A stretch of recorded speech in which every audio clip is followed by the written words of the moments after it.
నేర్పించడానికి అలాగే చేయడానికి చాలా తేడా ఉంటుంది లక్ష్మి. అందరూ అలా ఉండరు.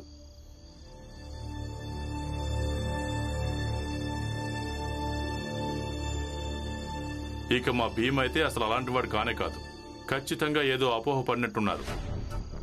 చూడు జిజాబాయ్, భీమ్ ఏం ఆలోచించి భోజనం తీసుకెళ్లాడు? లక్ష్మీబాయ్, మీ ఇద్దరికీ ఈ విషయం ఎప్పటికీ అర్థం కాదు. అందుకే దీని గురించి ఎక్కువగా ఆలోచించకండి. అదే మీ ఇద్దరికి చాలా మంచిది. అలాగే మేము ఆలోచించము, కానీ మీరు అర్థం చేసుకోండి. రమ ఇక మళ్ళీ తిరిగి రానే రాదు. రమా!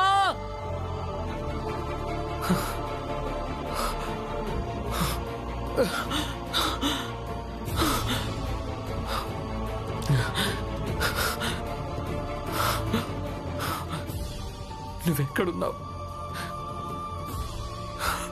ఎక్కడికి వెళ్ళిపోయావు రమా? నువ్వెలాంటి పరిస్థితుల్లో ఉన్నావు? వెళ్ళడానికి ముందు ఒక్కసారి కూడా ఇలా ఎందుకు ఆలోచించలేదు? నువ్వు లేకుండా బతకడం నాకు ఎంత కష్టమైపోతుందో.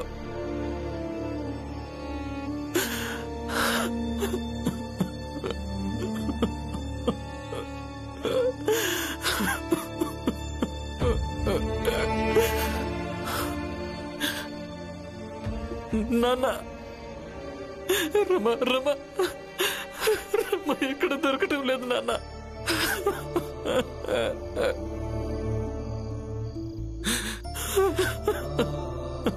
చూడు బాబు, రమని మనం వెతుకుదాం, దొరుకుతుంది. నువ్వేం బాధపడకు బాబు.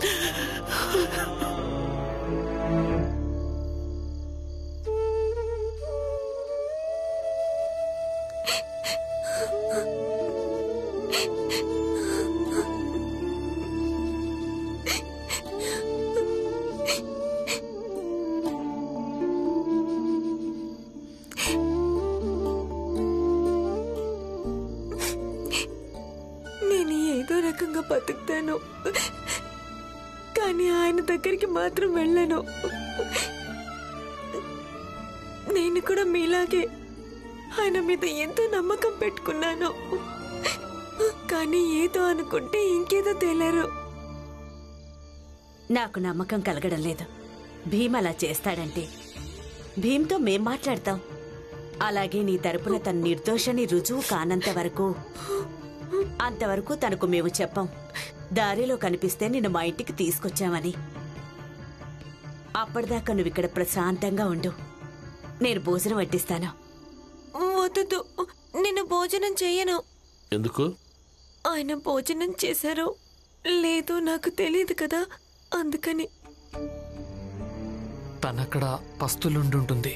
నేను ఇక్కడ కూర్చుని భోజనాన్ని చెయ్యలేను. మీరు ఈ భోజనం నాకు మూట కట్టించి ఇచ్చేయండి. నేను దీన్ని ఇంటికెళ్ళాక రమతో కలిసి తింటాను. ఏడవక, విశ్రాంతి తీసుకో. మీరు పదండి.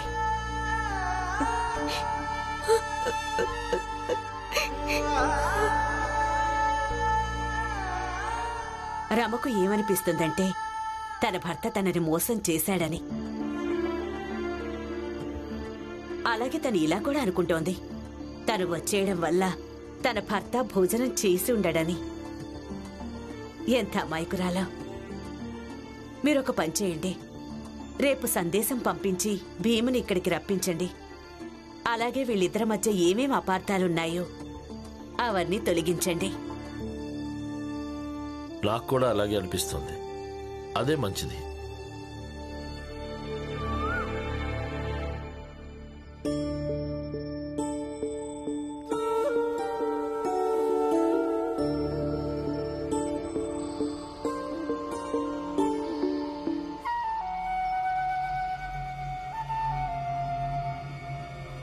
మీరిక్కడున్నారేంటి?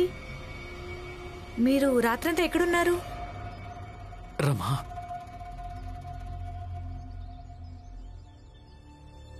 సరే పదండి, ఇంట్లోకి వెళ్దాం. నేను రాత్రంతా ఎక్కడో ఉంటే అది మీకెందుకు? మీరు నా గురించి బెంగ పడకండి, మీరు లోపలికి వెళ్ళండి. భీమ్, మరీ అంత సానుభూతి చూపించుకో. విషయం దాగున్నంత వరకు బానే ఉంది. ఇప్పుడు బయట పడగానే ఇబ్బంది అనిపిస్తుందా? అసలు అలాంటిదేమీ లేదు బాబాయ్. అలాగే ఇది మా వ్యక్తిగత విషయం, మీరు మధ్యలో మాట్లాడకండి. ఇదిగో ఇదే మేము నీకు నీ పనేంటో నువ్వు చూసుకోమని చెప్పినప్పుడు అది నీకు వినిపించట్లేదు. మన వీధిలో ప్రతి ఒక్కరి వ్యక్తిగత విషయాల్లోకి తలదూర్చి నిర్ణయాలు తీసుకుంటూ ఉంటావు కదా, అప్పుడు నీకు అర్థం కాలేదా ఇతరుల జీవితాల్లో తలదూర్చడం అనేది మంచిది కాదని? ఇప్పుడెందుకు నోరు మూస్తున్నావు? అందరికీ అంతగా ఉపన్యాసాలు ఇచ్చినప్పుడు వాళ్ళు కూడా ఉపన్యాసాలు ఇస్తారు కదా. అరే, ఈ దుకాణం రమది కదా? అయితే ఈ రోజు నుంచి ఈ దుకాణం నేను చూసుకుంటాను. ఏంటి? మీరిక్కడి నుంచి తప్పుకోండి. ఏమైంది? ఈ దుకాణం రమది. ఇక రమ తప్ప ఇందులో ఎవరు కూర్చోడానికి వీల్లేదు, మీరు తప్పుకోండి. అదేంటి భీమ్, చూడు దుకాణం తెరిచున్నప్పుడు ఎవరో ఒకరు కూర్చుంటారు కదా. ఇక్కడెవరు కూర్చోడానికి వీల్లేదు, కేవలం రమే కూర్చుంటుంది. ఇక రమ రానంత వరకు అంతవరకు దుకాణం మూసే పెడతాం.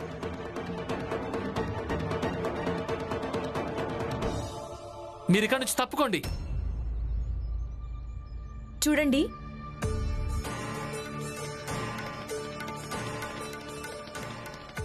నేను మిమ్మల్ని ఇంత కోపంలో మొదటిసారి చూస్తున్నాను. మీరు కోపంలో చాలా ముద్దుగా ఉన్నారు. మీరేం మాట్లాడుతున్నారో మీకు అర్థమవుతోందా? బాబాయ్, ఏమైంది? మేమిద్దరం పోలీస్ స్టేషన్కి వెళ్ళాం. దీని గురించి వాళ్ళకి ఏమాత్రం తెలియదని అక్కడ పోలీస్ అధికారి గారు మాతో చెప్పారు. భీమ్, ఎవరో కుర్రాడు వచ్చాడు. ఏం చెప్పాడంటే కేలుష్కర్ గురువు గారు నిన్ను వాళ్ళ ఇంటికి రమ్మన్నారట.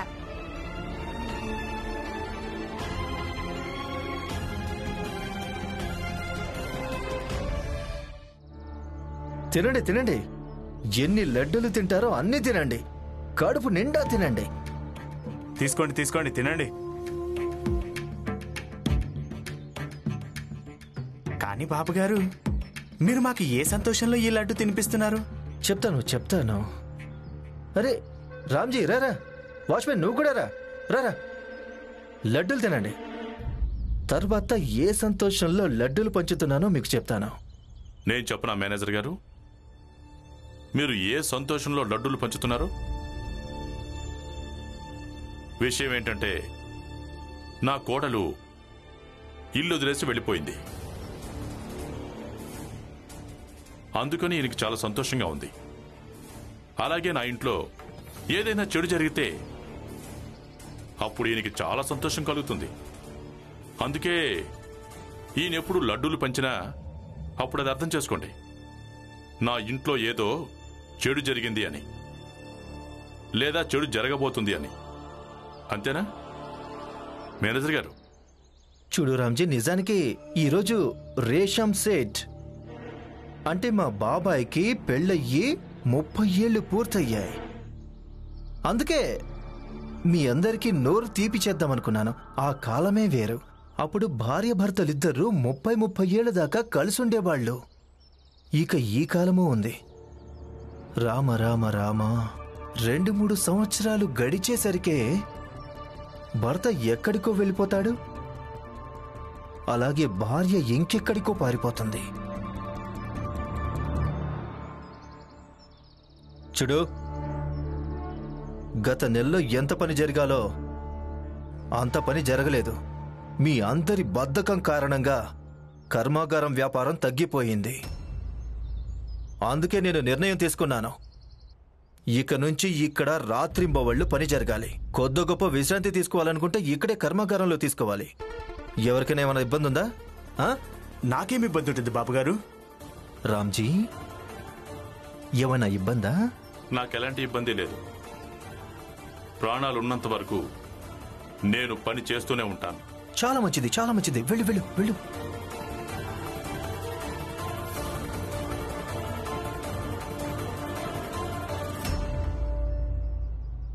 గురువుగారు, గురువుగారు. అరే భీమ్. గురువుగారు, మీరు నన్ను రమ్మన్నారా? అవును, రా లోపలికి రా. కూర్చో. పర్వాలేదు. ఏమైంది గురుగారు? భీమ్, ఎవరో చెప్పగా విన్నావు, రమ ఇల్లు వదిలేసి వెళ్ళిపోయిందట. అవును గురుగారు. కానీ ఎందుకు? నేను తనకు వివరించలేకపోయాను. ఇక తను అర్థం చేసుకోలేకపోయింది. అందుకే. అయితే మాకు వివరించొచ్చు కదా భీమరావు. మేం కూడా విన్నాం నీ జీవితంలో ఎవరో గోమతి ఉందని. ఇక పరాయి ఆడది ఉన్నప్పుడు భార్య ఎలా భరించగలుగుతుంది? నా జీవితంలో ఎలాంటి గోమతి లేనే లేదు. ఇక ఎవరైతే వచ్చారో ఆ గోమతి ఎవరో నాకు కూడా తెలీదు. ఆ నరోత్తం జోషి ఏదో ఎత్తు వేశాడనిపిస్తోంది గురువుగారు. అంటే ఆ ఉత్తరం కూడా నరోత్తం జోషి పంపించాడా? కాదు.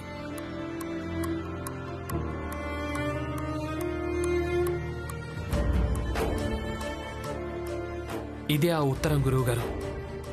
ఇక ఈ ఉత్తరంతోనే ఈ ఆట మొత్తం మొదలైపోయింది.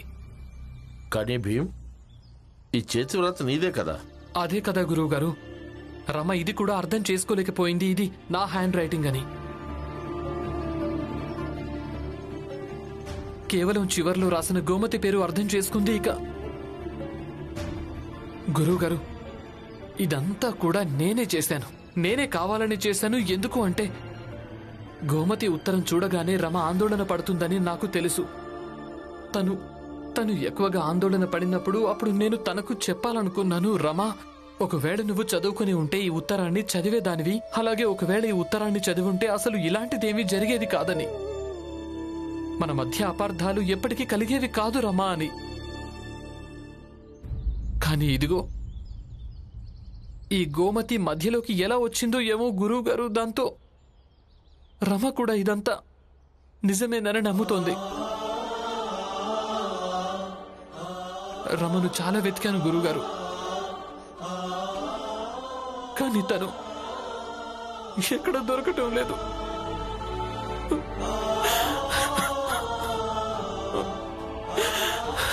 పోలీసులు కూడా రమ గురించి ఏమీ చెప్పలేకపోతున్నారు.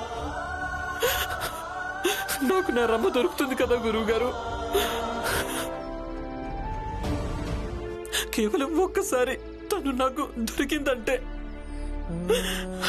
తర్వాత తను ఎలా ఉందో, తను ఏం చెయ్యాలనుకుంటుందో అవన్నీ అంగీకరిస్తాను నేను. తను చదువుకోకున్నా కూడా నాకు ఎలాంటి ఇబ్బంది లేదు. కానీ నన్ను ఇలా వదిలేసి ఎప్పుడు వెళ్ళిపోకూడదు.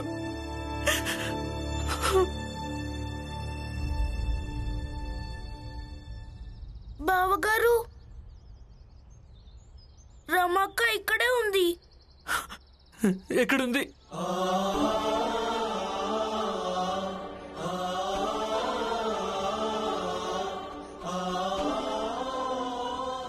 రమా, అసలేంటి పిచ్చి పని రమా? ఇలా ఎవరైనా ఇల్లు వదిలేసి వెళ్ళిపోతారా? మీ జీవితంలో నిజంగానే ఎవరో గోమతి ఉందని నాకు అనిపించింది. నా జీవితంలో ఏ గోమతి లేదు. అలాగే ఎప్పుడు ఏ గోమతి రానే రాదు. నువ్వెలా ఉన్నావో అలాగే ఉండు. నాకెలాంటి సమస్య లేదు. కానీ ఇలా ఇంకెప్పుడు చేయొద్దు రమా.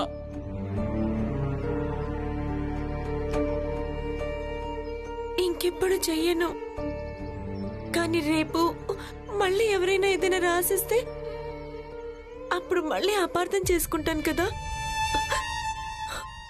అందుకే నేను చదువుకుంటాను.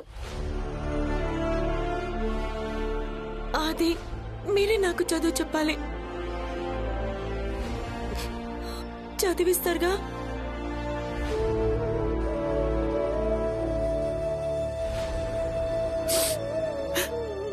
భీమ్, చూడు, నీ పని పూర్తయిపోయింది. కానీ ఈ విషయం మొత్తంలో మీ ఇద్దరిది తప్పుంది. అందుకే ఒకరికొకరు క్షమాపణ చెప్పుకోండి. ఇక ఈ వ్యవహారానికి ఇక్కడితో ముగింపు పలకండి. లేదు, ఈయనెందుకు క్షమాపణ చెప్పాలి? తను నా భర్త.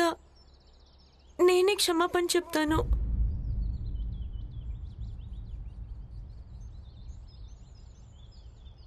నన్ను క్షమించండి.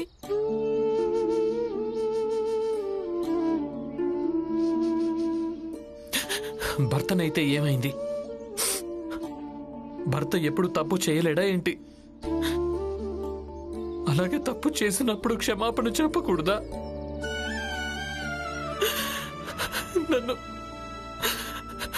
నన్ను క్షమించు రమా.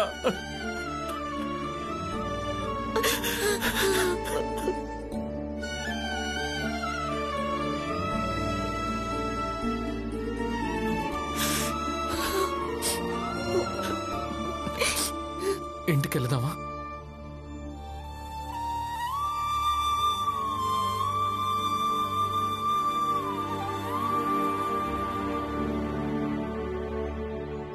మన వీధుల్లోకి దీపాలొచ్చాయి.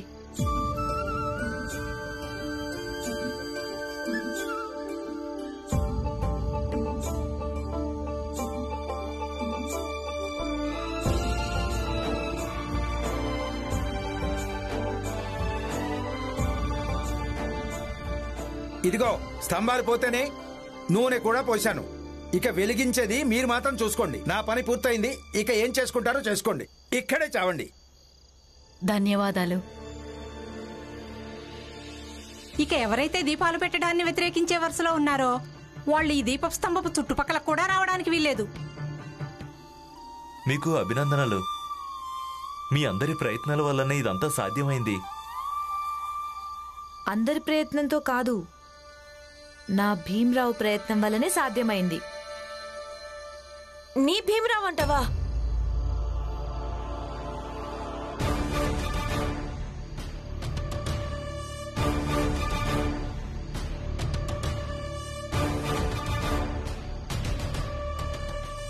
ఇంకోసారి ఆ మాట అనకు, లేదంటే నీ నాలుక పీకేస్తాను. భీమరావు కేవలం నావాడు, కేవలం నావాడు.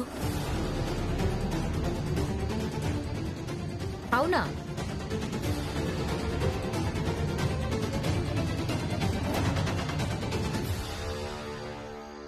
నిన్ను ఈయన పెళ్లి చేసుకున్నారు. అందుకే నువ్వు నా భీమరావు అని అంత దర్జాగా చెప్పగలుగుతున్నావు. కానీ ఈయన నన్ను చాలా ప్రేమించారు. ఇక అదే ప్రేమ పేరుతో నన్ను మోసం చేశారు.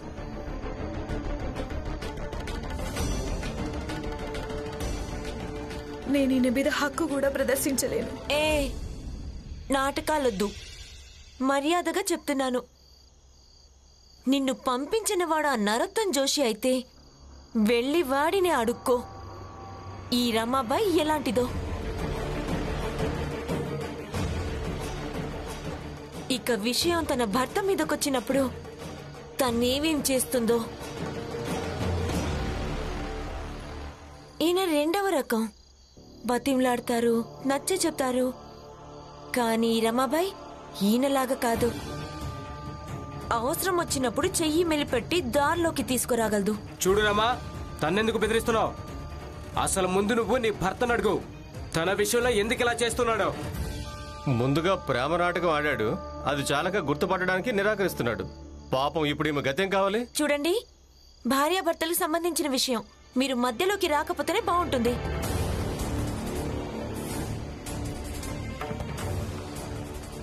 చూడండి సోదరులారా, నాకు ఏమనిపిస్తుందంటే ఏ వీధిలో మొదటిసారి దీపాలు పెడతారో ఆ వీధిలోని ఎవరైనా ప్రత్యేకమైన వ్యక్తే దీపాన్ని వెలిగించాలి. ఇక ఈ పోరాటాన్ని భీమరావే మొదలుపెట్టాడు. అందుకే నా కోరిక ఏంటంటే ఈ దీపాన్ని భీమరావు వెలిగించాలి. ఏమంటారు సోదరులారా? అవునవును, రండి మీరొచ్చి దీపాన్ని వెలిగించండి. భీమరావులో అంతగా ఏముందని? తనంత గొప్పోడా తనే దీపం వెలిగించడానికి? అయినా తన ఒక్కడే వీధిలో ఉండడం లేదు, మేము కూడా ఉంటున్నాం. అయితే బాబాయ్ మీరే వచ్చి దీపాన్ని వెలిగించవచ్చు కదా. నాకెలాంటి అభ్యంతరం ఉండదు. నాకు కేవలం ఈ విషయంతోనే సంబంధం. ఈ రోజు మన వీధిలో దీపాలు పెట్టారు, ఇప్పుడు వెలుగు రాబోతోంది, అంతే. వచ్చి వెలిగించండి. ఒకవేళ ఈ బాబాయ్ దీపాన్ని వెలిగిస్తే నేను ఆ దీపాన్ని పగలగొడతాను. దీపక్, నువ్వెందుకు దీపాన్ని పగలగొడతావు? మేమెంతో కష్టపడి ఇక్కడికి దీపాలని తీసుకొచ్చాం, దాన్ని పగలగొట్టడం కోసం తెచ్చావా? హితేష్ దీపాన్ని వెలిగించడానికి వీలేదు. నేను తనని దీపాన్ని వెలిగించనివ్వను. అందరూ భ్రమపడుతున్నారు. ఇప్పుడు ఇక్కడ దీపాన్ని పెట్టడం వల్ల ఇక్కడ ఉండే వాళ్ళ జీవితాల్లోకి వెలుగు మాత్రం రానే రాదు. హితేష్, నువ్వు లోపలికి వెళ్ళు. వెళ్ళి గదిలో తలుపులు మూసుకో. అలాగే చీకటి గదిలో చావు. వెళ్ళు. నువ్వు రా భీమ్, దీపాన్ని వెలిగించు. రమా, పద, ఇద్దరం కలిసి దీపాన్ని వెలిగించుదాం.